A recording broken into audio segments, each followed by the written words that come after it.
सरकार बना करके इस कानून को कूड़ेदान में फेंकना। उन्होंने सीधे पूछ लिया कि किसी के बाप का हिंदुस्तान थोड़ी है, ये देश किसी के बाप का देश नहीं है। और उन्होंने कहा कि आपकी जमीनें छीनने की कोशिश हो रही है।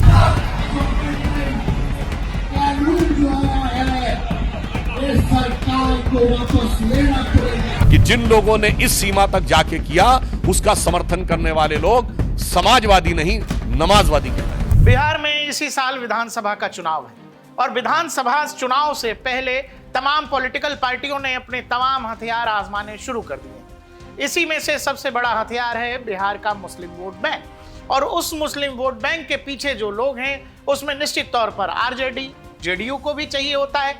हालांकि जेडीयू सत्ता पक्ष में है और कांग्रेस यानी कि जो इंडिया गठबंधन के घटक दल हैं उनकी नजर मुख्य तौर पर मुस्लिम वोटों पर है। गांधी मैदान में वक्फ बचाओ एक बड़ा मुस्लिम सम्मेलन था। उसमें पूरे प्रदेश भर से मुस्लिम मतदाता, मुस्लिम कार्यकर्ता वहां पहुंचे हुए थे और उसमें अलग अलग पॉलिटिकल पार्टी के नेता भी पहुंचे हुए थे। वहीं तेजस्वी यादव ने कुछ ऐसा कहा जो बिहार में वक्फ की राजनीति को एक बार नए सिरे से फिर से सोचने समझने की बात कह रहा है।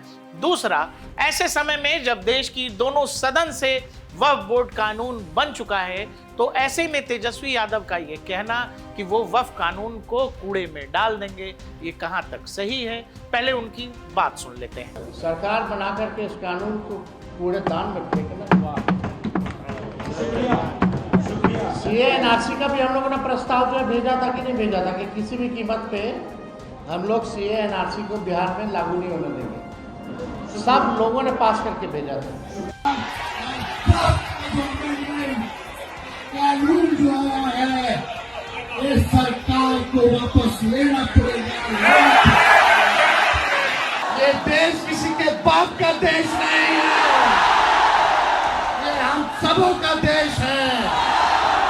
आप सब लोग, चाहे फखरुल्लाह खान हो या भगत सिंह, सब लोगों ने शहादत दी, तब जा करके हम लोगों को जो है आजादी जो है मिला है।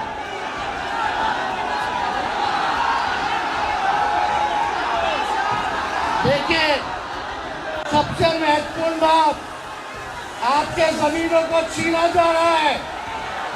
अब भाजपा सत्ता से जाने वाली है तो हम सब के गरीब, पिछड़ा, दलित, अति पिछड़ा, अल्पसंख्यक समाज के गरीबों का वोट का अधिकार भी छीनने का काम करने जा रही है। अभी नया इलेक्शन कमीशन का नोटिफिकेशन आया है कि 8 करोड़ वोटर का फिर से वो नया सूची बनाने जा रहे हैं और मात्र के अंदर जो है नई सूची को बनाना है।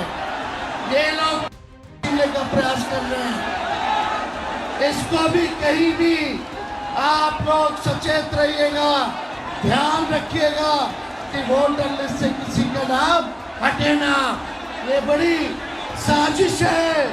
वोटर के फिर पेंशन से नाम हटाएंगे। ये लोग देश को तोड़ने का काम कर रहे हैं। आदरणीय लालू जी ने कहा था फैसला आप लोगों को करना है, ज्यादा समय नहीं है।